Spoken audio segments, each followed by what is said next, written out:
ప్రకటించడం నాకు ఎంతో ఆనందం. సువార్త ప్రకటించడంలో సంతోషము, ఆనందము ఎలా ఉండాలంటే, పండగ రోజు సంతోషంగా ఉంటారు కొంతమంది. ఆ సంతోషం పండగలో లేదు. యేసు ప్రభుని నమ్ముకొని ఆయన సువార్త ప్రకటిస్తుంటే ఆ సంతోషం ఉంటుంది. అది గమనించండి. ఎప్పుడైనా సరే తెలుసుకోండి, కొన్ని రోజులైనా పర్లేదు. చూడగో, పెద్ద ఆయన బొలోరో వెహికల్లో ఆయన ఏదో ప్రాంతానికి సువార్తకి వెళ్ళాడో ఎక్కడికి వెళ్ళాడో, బొలోరో వెహికల్లో వెళ్తూ ఉన్నాడు. నేను ఆ వీడియో చూపిస్తాను మీకు. అక్కడ ఉన్నాడు వెహికల్లో.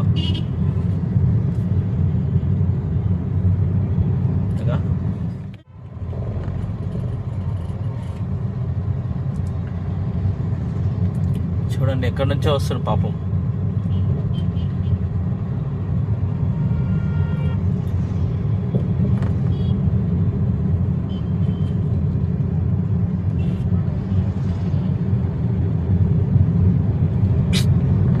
ట్రాఫిక్ వల్ల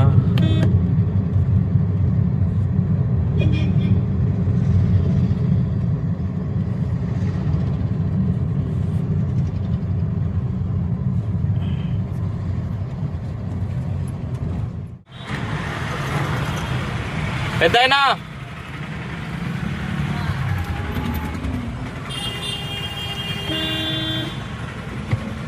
పెద్దాయనా, పెద్దాయనా, నేను సువార్త ప్రకటిస్తాను. నేను మీరు ఇప్పుడు ఎక్కడ వెళ్ళాలి?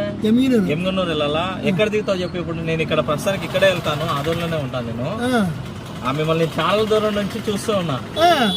ఇక్కడ మన బ్రిడ్జి కాడ నుంచి చూస్తున్నా. ఇది రాయచూరు బయటప్పుడు బ్రిడ్జి ఉంది కదా, అక్కడ నుంచి చూస్తున్నాను నేను. మీరు పాపం బొలెరో వెహికల్ వెనక నిలబడి వస్తా ఉన్నారు. ప్రైజ్ లాడగో. దేవుని సువార్త గురించి, అదే విధంగా సువార్త ప్రకటించాలంటే మనం ఆలోచిస్తూ ఉంటాం. పెద్ద ఆయన పెళ్లి గురించి, అలాగే ఎవరో పిలిచిటారు, బొలెరో వెహికల్ వస్తున్నాడు చూడండి పెద్ద ఆయన. ఇప్పుడు కాదు, ఇక్కడ వెళ్తున్నావు, అక్కడ దిగి ఎక్కడ వెళ్తావు మరి? బస్ కి వచ్చి ఇక్కడ బస్ స్టాండ్ లో దిగొచ్చు కదా. అట్లా పోతున్నాడు మరి. ఎట్లా బస్ కి వెళ్తావా? మరి బస్ స్టాండ్ లో తిప్పేస్తాను. టిఫిన్ చేసావా? తిన. ఓకే. ఎక్కడ మీరు సేవ చేసేది? ఎక్కడ సేవ చేసేది? ఇక్కడే